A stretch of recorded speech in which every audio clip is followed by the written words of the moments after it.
Hello students, good morning. आपकी class BA first year और Sam first है, तो आपकी इंग्लिश लिटरेचर की क्लास लग रही है। इस हमारे जो सिलेक्शन ऑफ इंग्लिश प्रोस की बुक थी उसके हमने 6 चैप्टर कंप्लीट कर लिए थे विद नोट्स।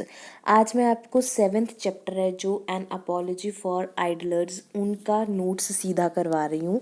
इसके मैं आपको चैप्टर नहीं करवाने जा रही बेटा, 2 चैप्टर जो रह गए हैं हमारे 7th और 8th, क्योंकि वो चैप्टर काफ़ी लेंथी हैं और उनको करने में बहुत टाइम लग जाएगा। तो मैं आपको सीधा इसके हैंड रिटन नोट्स प्रोवाइड कर रही हूँ, तो आपको इन नोट्स के ज़रिए ही आपको सारा चैप्टर समझ में आ जाएगा और शॉर्ट क्वेश्चन भी इसी में से कवर हो जाएंगे। ठीक है, तो हम उसमें टाइम ज़्यादा वेस्ट ना करते हुए इन दोनों चैप्टर्स के नोट्स हैं जो उनको पढ़ेंगे, ताकि हमारा आगे वाला सिलेबस है जो आपके एग्ज़ाम से पहले पहले कवर हो जाए। ओके बेटा, तो ये आपके जो N apology for idlers, idlers होते हैं जो निकम्मे लोग होते हैं, सुस्त होते हैं, काम नहीं करते, उनके बारे में है।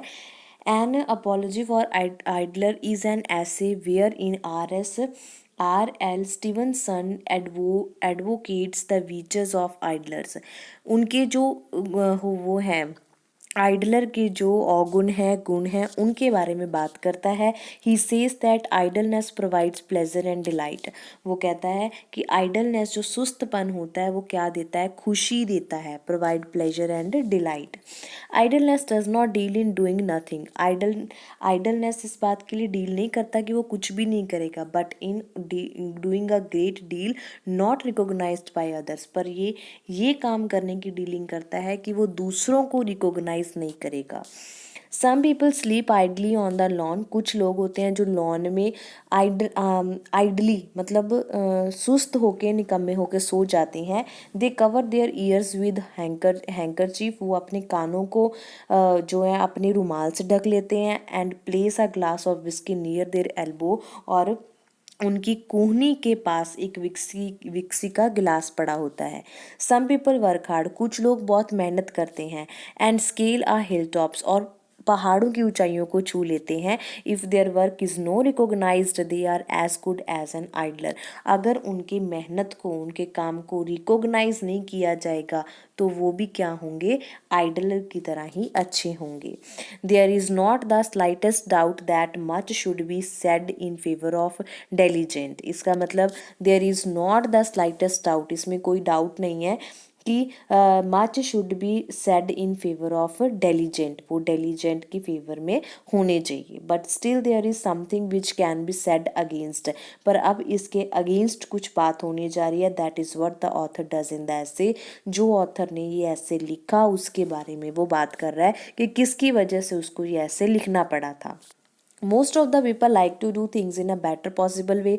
कुछ लोग काम करना एक अच्छे तरीके से पसंद करते हैं। Even then they should not forget their this essay is an apology. चाहे वो ये नहीं भूलना चाहते कि ये ऐसे एक अपॉलॉजी है, मतलब माफ़ करने वाला है या माफ़ी है।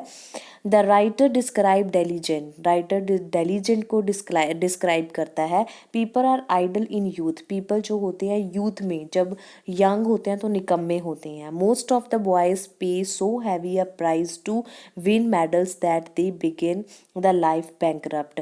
बहुत सारे लड़के ऐसे होते हैं जो मेडल्स को जीतने के लिए बहुत हैवी प्राइस पे करते हैं। That they begin the word bankrupt, जिसकी वजह से ये दुनिया जो है बैंक दिवालिया हो जाती है। Books are the bloodless substitute of life. Author के अकॉर्डिंग जो बुक्स हैं वो लाइफ में नहीं होनी चाहिए या कम होनी चाहिए।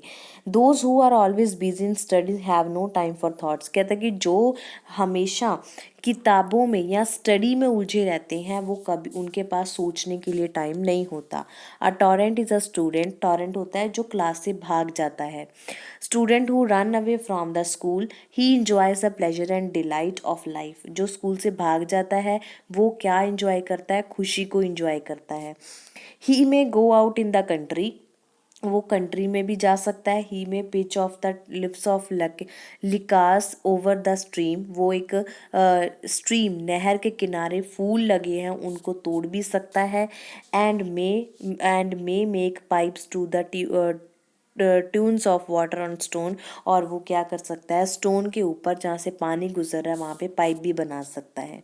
ही may hear a bird singing in the bushes, वो जो चिड़ियों को गाना गाने के लिए सुन सकता है, जो कि बुशेस जो मतलब कि पेड़ों की पेड़ों की शाखाओं पे बैठी होती हैं।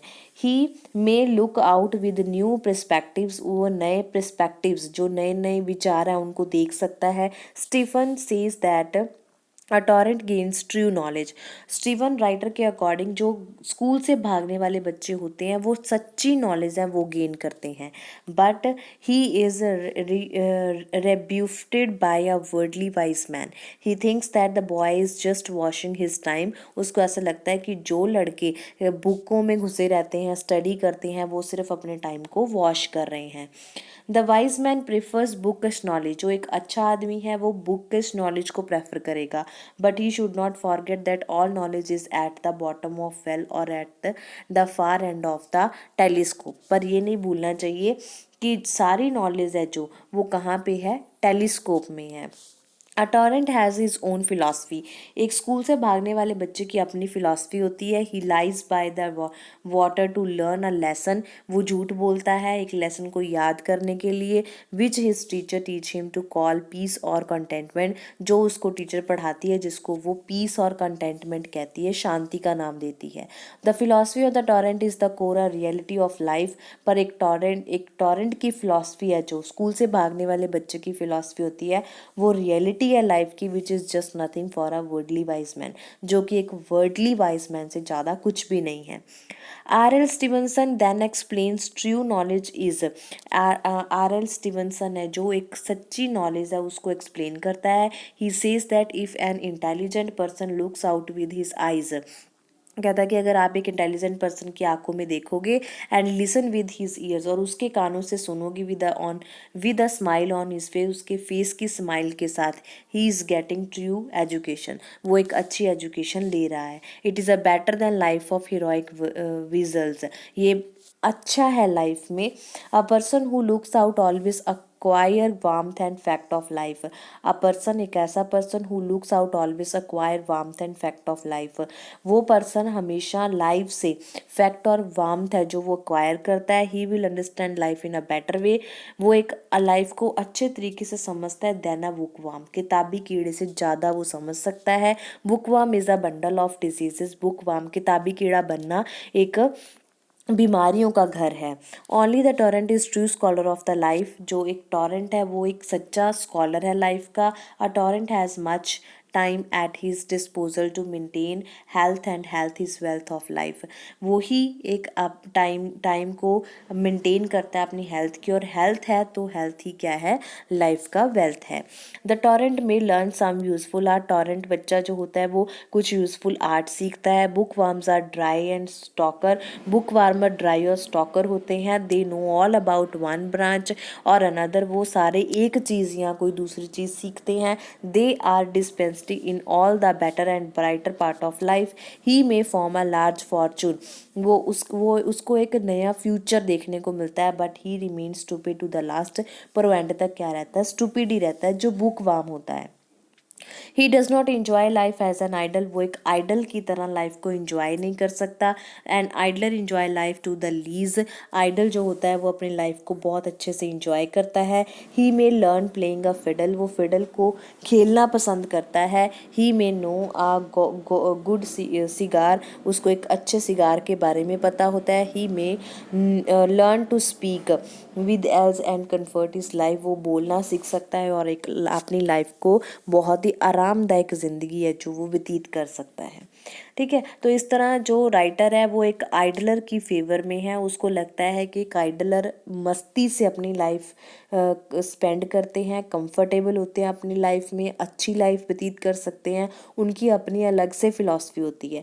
बुक वार्म से वो अच्छे होते हैं, उनके पास ट्रू नॉलेज है क्योंकि वो पूरी दुनिया को घूम रहे हैं, पर जो एक किताबों में बड़ा हुआ आदमी है, किताबों में पढ़ता है, वो सिर्फ एक चीज़ या दो चीज़ों को सीखेगा, इससे ज़्यादा वो सीख नहीं सकता। किताबी कीड़ा बुकवाम होना एक बीमारियों का घर है, इससे हम लाइफ नहीं सीख सकते। लाइफ हम बाहर घूमकर ही सीख सकते हैं या इंजॉय कर सकते हैं।